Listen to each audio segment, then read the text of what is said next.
Welcome to our deep dive. Today we're exploring the relationship between Western liberal arts education and the Jewish intellectual tradition. Right. We'll be using Athens with Jerusalem as our guide, and I think it's going to be a really fascinating discussion, particularly when we consider those often overlooked contributions of Jewish thought to reading, speaking, and thinking. Yeah, I think what's striking from the outset is the fact that so few Jewish thinkers are even represented in those classic great books curricula that really underpin Western liberal arts education. Right. It's almost as if there's this deliberate silence surrounding Jerusalem in the broader narrative of intellectual history. Yeah, and the text definitely addresses that silence. Mm. It points to this systematic exclusion and prejudice institutional barriers that really prevented Jewish scholars from fully participating in Western academia for centuries. Yeah, and the historical context, I think, is key here. Mhm. For a long time, Jewish people had really restricted access to universities' guilds. Yeah, Even obtaining a degree was a challenge. right. To really understand how deep this exclusion goes, Hmm. think about this. Charles Murray, in his research, found only 7 Jewish figures across the arts and sciences between the years 1200 and 1800. 7, wow. That's a shockingly small number. Mhm. It really makes you wonder, were their ideas truly so distinct that they warranted that kind of exclusion? Well, and the source goes beyond just the physical barriers, too. Okay. It delves into this philosophical resistance to Jewish thought that existed within academia. So it's not just about representation, it's this deeper disconnect. Exactly. Scholar Ariel Atzmon uses a really powerful metaphor to illustrate this disparity. Okay. She talks about the tiller of the soil versus the city dweller. I like that. Yeah, she argues that Jewish thought, with its emphasis on lived experience and ethical action, that really stands in contrast to the more theoretical and abstract focus of Greek philosophy. It's almost like two different lenses for viewing the world. Exactly. And trying to force Jewish thought into that kind of Western framework risks misrepresenting it. Like trying to fit a square peg in a round hole. Which brings us to how these different traditions approach reading, speaking, and thinking, the very foundations of a liberal arts education. Right, so let's start with reading, or more specifically, grammar. Okay. In the West, we see figures like Dionysius Thrax and Quintilian focusing on analyzing literature and perfecting language for persuasive effect. So it's really about mastering language as a tool, almost like a craftsman honing their skills. Yeah, exactly. Now contrast that with the scribal tradition of ancient Israel. Okay. They played a crucial role in preserving and interpreting the Hebrew Bible. These scribes weren't just copyists. They were scholars deeply invested in the meaning of the words. So it seems like their approach was less about mastering language itself and more about safeguarding and understanding a sacred text. Yeah, that's a good way to put it.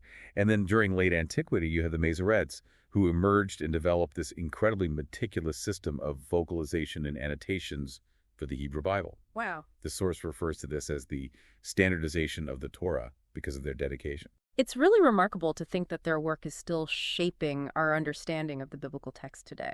It really speaks to the profound value the Jewish tradition places on this meticulous reading, understanding nuances, uncovering layers of meaning within a text. Now, the source also mentions early Christian scholars like Augustine and Isidore of Seville, who employed grammar for biblical interpretation as well.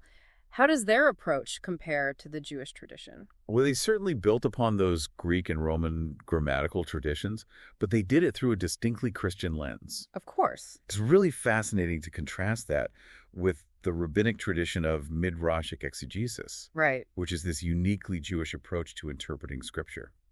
And from what I understand, Midrash is all about seeking connections, drawing parallels, weaving together stories and ideas from different parts of the text. It's less about literal interpretation and more about creating this tapestry of meaning. Exactly. It's not just about what the text says, but what it means. Right. What it reveals about ourselves, about God, about the world. Okay. Well, speaking of powerful communication, let's move on to how Jewish tradition views rhetoric, the art of persuasion. I mean, we're all familiar with the Western giants, right? Yeah. Aristotle, Cicero, masters of logic and language who used rhetoric for political influence of, like, legal arguments. Right. And in contrast, the Jewish tradition really centers on prophetic rhetoric. Figures like Amos and Isaiah. Okay. They weren't necessarily concerned with speaking well, but more with speaking truth to power, challenging injustice, and advocating for the marginalized. It's a powerful distinction. It shifts the focus from eloquence as a means to an end to this greater purpose. Yeah, it's not about eloquence for its own sake, but really harnessing your voice for something larger than yourself. And here's a detail from the source that I find fascinating. The Hebrew word for eloquence is actually related to words for dripping or trickling. That's interesting. That paints a very different picture of persuasive speech. Doesn't it? Yeah. It evokes this idea of words as nourishing rain, life-giving water. Instead of a tool for manipulation, rhetoric becomes this force for nurturing and sustaining. I like that. Okay, well now let's delve into thinking, the very heart of intellectual exploration. Of course, Western philosophy with Socrates, Plato, and Aristotle, it's all about the pursuit of knowledge, the examination of ideas, this relentless quest for truth. How does the Jewish tradition approach this realm? It's really about wisdom. Okay. It goes beyond just acquiring knowledge to encompass understanding how to live righteously, how to make choices that align with God's will. So less about accumulating facts, more about applying knowledge to life. Exactly. And we see this beautifully illustrated in the wisdom literature of the Bible. Proverbs, Job, and Ecclesiastes. Can you talk a little bit about how those books embody these different ways of thinking? Sure. Proverbs is full of practical advice, ethical guidelines, these keen observations about human nature. It's almost like a guidebook for navigating life's complexities. It's like that thinking is woven into the very fabric of our actions, the choices we make, how we treat other people. Exactly. Yeah. Now contrast that with the book of Job, Okay. which grapples with some of the most profound questions of human existence. Right. Suffering, loss, the seeming randomness of life. Yeah, there's this real rawness and honesty to Job that I think resonates deeply with people even today. Yeah. It forces us to confront these uncomfortable existential questions. And it challenges those simplistic notions of divine reward and punishment. The book of Job really pushes us to think in more complex and nuanced ways about the nature of suffering and faith. So we have practical wisdom in Proverbs and this existential wrestling in Job. What about Ecclesiastes? Ecclesiastes is about coming to terms with the fleeting nature of life, the concept of hevel, Okay. often translated as vanity, Right. but it's more accurately understood as transience. Does that mean Ecclesiastes is pessimistic? Like suggesting that life is ultimately meaningless? Not at all. It's about acknowledging that everything passes, nothing lasts forever, and yet we can still find meaning and purpose within that reality. So it's this kind of profound and challenging way of thinking, embracing the emotional and existential aspects of life, things that really defy easy categorization. Exactly. And that's precisely what makes it so fascinating. It's this different kind of thinking than the purely rational logical approach often championed in Western philosophy. So we have these three distinct but interconnected modes of thinking within the Jewish tradition. Yeah. Practical wisdom, existential grappling, and finding meaning in the face of impermanence. Right. And what's fascinating is how they come together to offer this unique and valuable perspective on what it means to think well, a perspective that's often missing from that traditional Western narrative. This is already giving me a lot to think about. But before we move on, I'd love to hear a little bit more about how this concept of fear of the Lord factors into this Jewish approach to knowledge and wisdom. Sure. It seems like a concept that could potentially clash with the Western emphasis on critical thinking and questioning. Yeah, that's a common perception, but I don't think it's entirely accurate. I mean, remember, even some of those early Greek philosophers acknowledged the divine, albeit in different ways. Right. Think of Parmenides, who framed his philosophical insights as a revelation from a goddess. It's interesting to consider how different cultures kind of integrate faith and reason. So in the Jewish tradition, fear of the Lord isn't about blind obedience or terror. Exactly. It's more akin to awe. Okay. A deep reverence for something infinitely greater than ourselves. And the source argues that this reverence is actually foundational to wisdom. So it's this humbling perspective, recognizing our place in the grand scheme of things, approaching knowledge with a sense of humility. Exactly. And it ties into the idea that wisdom is not just intellectual, but also moral and ethical. It's about aligning our actions with our understanding and living a life that reflects those values. It's not enough to just think about these things. We need to live them out, put them into practice. Right. That's the real challenge. And here's where the source gets really interesting.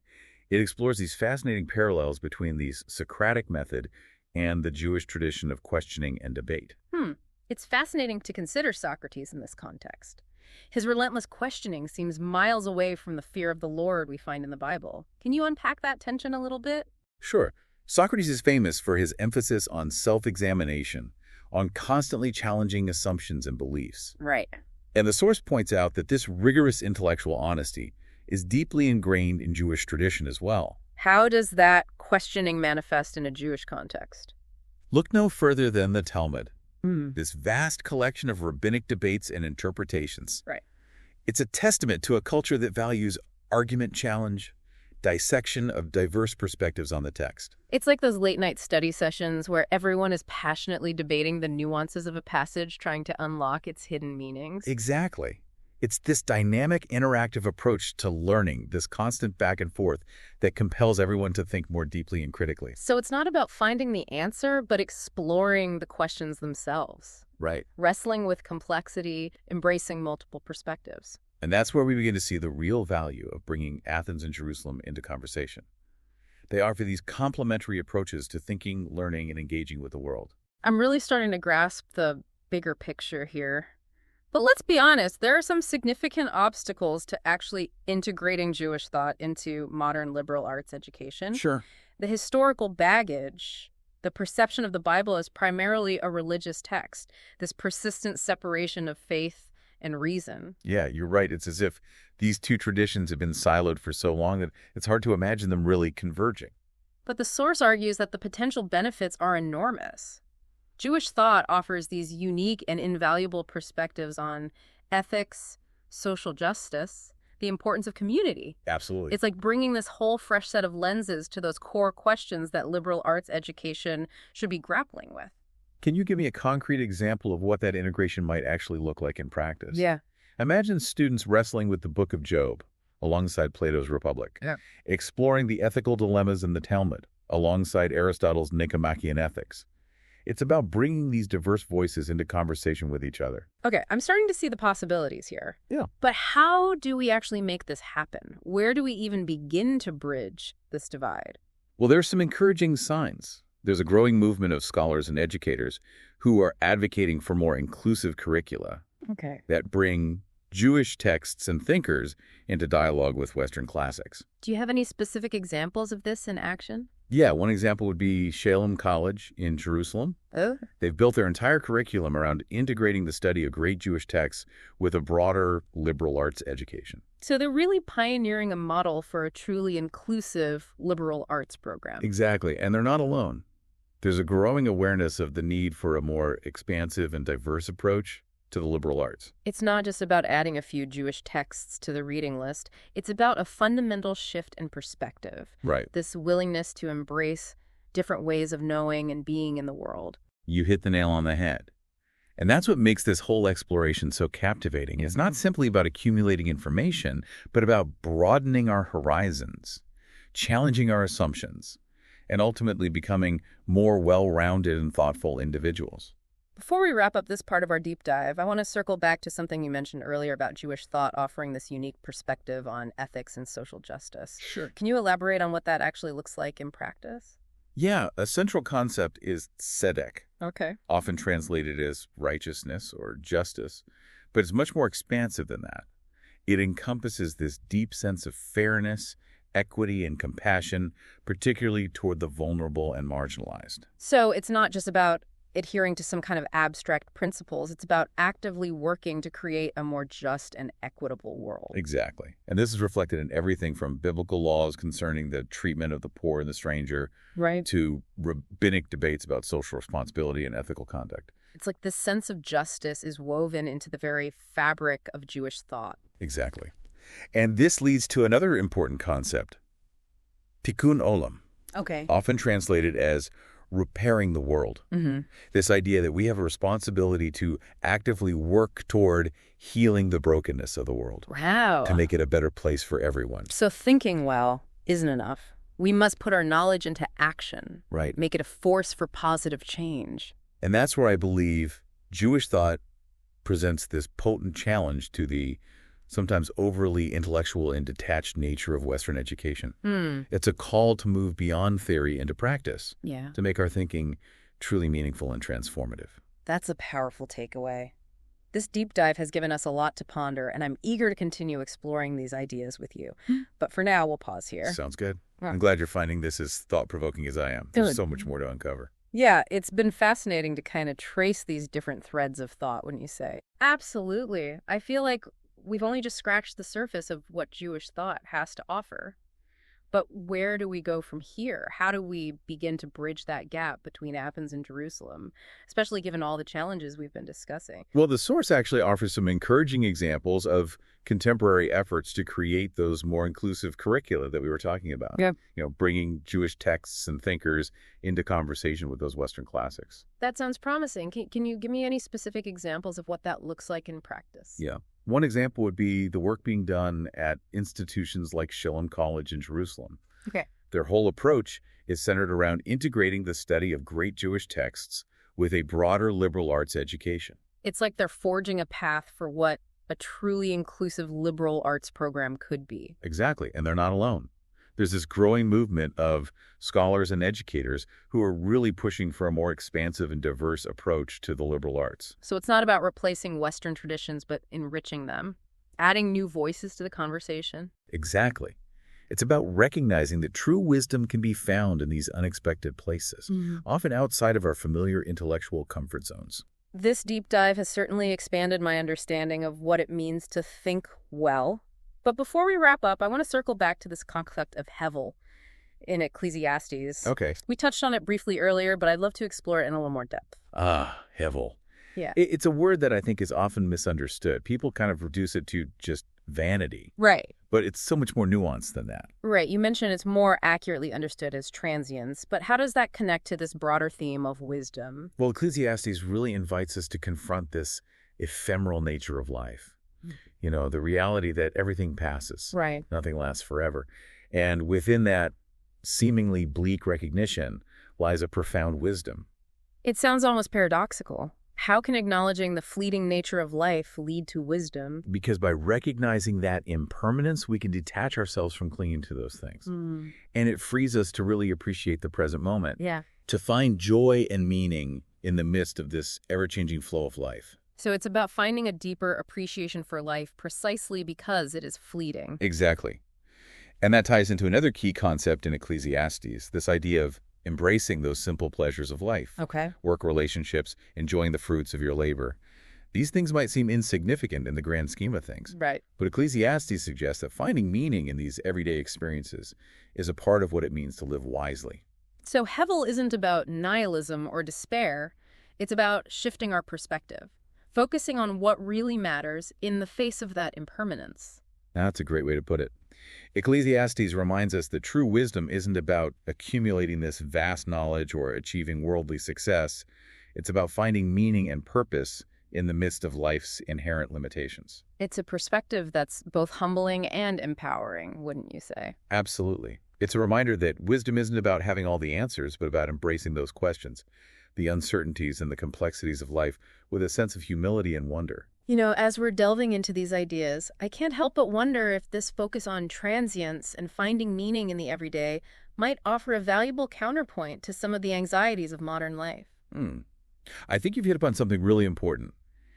In a world that often prioritizes speed efficiency, endless acquisition, Right. Ecclesiastes offers this refreshing antidote. Yeah. It reminds us to slow down, appreciate those simple things, and find joy in the present moment. It's a perspective that feels increasingly relevant, especially in our hyper-connected, always-on world. And this connects back to the broader theme of bridging Athens and Jerusalem. The wisdom found in Jewish tradition really offers this perspective that can enrich and deepen our understanding of what it means to live a good life, even in the face of those challenges and uncertainties. It's a reminder that true wisdom is multifaceted, drawing upon these diverse traditions and perspectives. Exactly. And the more we open ourselves to these different voices, the more expansive and nuanced our understanding of the world becomes. I'm curious to know what you think as someone who has spent years studying these texts. What do you see as some of the most significant challenges to integrating Jewish thought into modern education? But one of the biggest challenges is overcoming that historical baggage. Right. and those ingrained prejudices that have led to the marginalization of Jewish intellectual contributions. Yeah. I think we need to be really honest about those biases and actively work to dismantle them. That makes sense. It's not just about adding a few texts to a syllabus. It's about a deeper shifting perspective. Exactly.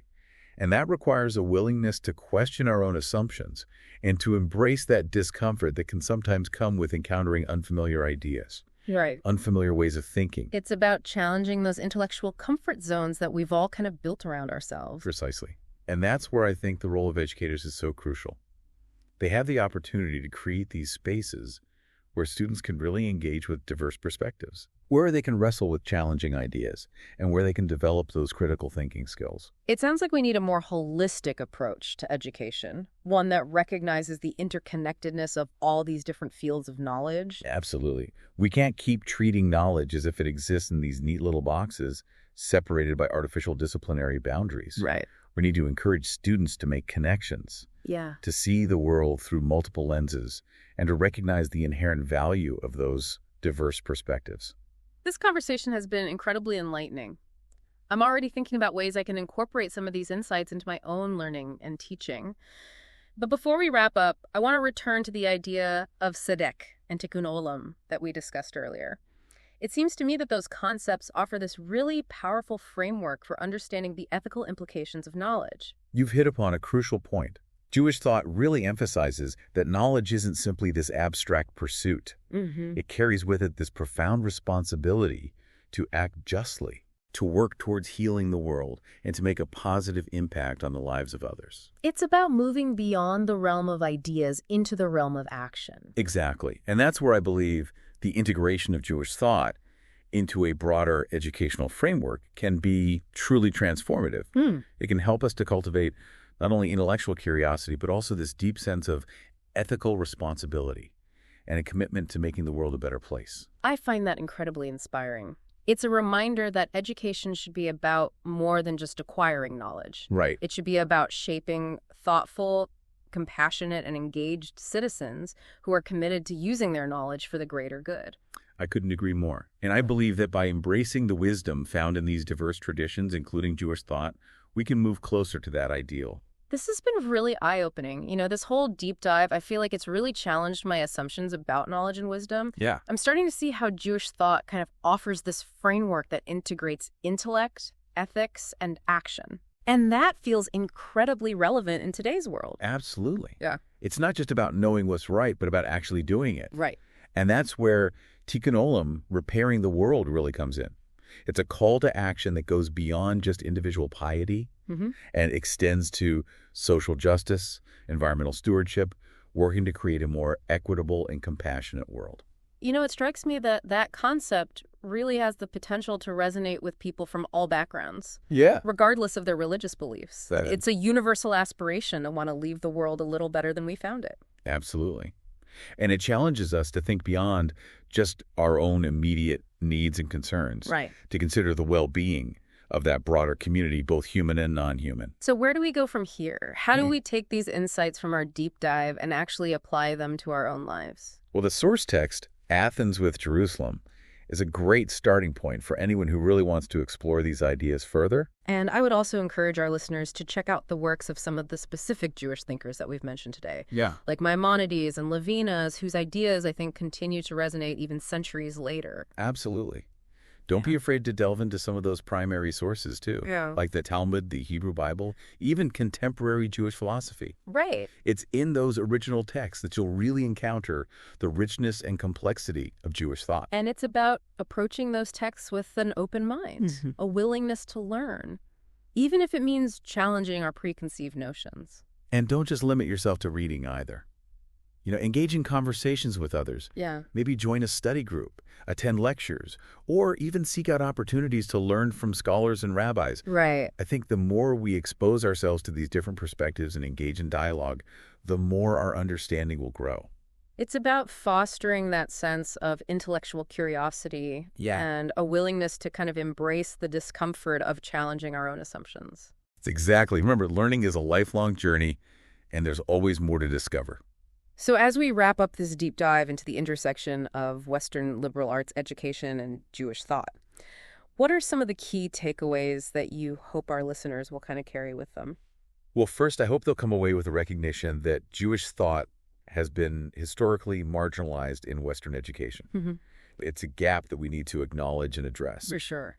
Second, I hope they'll see that Jewish thought offers these really invaluable and unique perspectives on reading, speaking, and thinking. Right? It's not about replacing those Western traditions, but enriching them, Yeah. expanding our understanding of what it means to think well. And finally, I hope this deep dive has sparked a sense of curiosity and a desire to explore these ideas further. I think the integration of Jewish thought into a broader educational framework really has the potential to be transformative, not just for individuals, but for society as a whole. It's about fostering intellectual humility, ethical responsibility, and a commitment to making the world a more just and compassionate place. What a wonderful note to end on. Thanks so much for joining me on this fascinating intellectual journey. Of course. It's been a real pleasure kind of diving deep into these ideas with you. The pleasure was all mine. And just remember, the exploration doesn't end here. Right. Keep questioning, keep learning, and keep striving to make the world a little brighter. That's a great reminder for all of us. To our listeners, thank you so much for joining us on the deep dive. We'll see you next time for another thought-provoking exploration.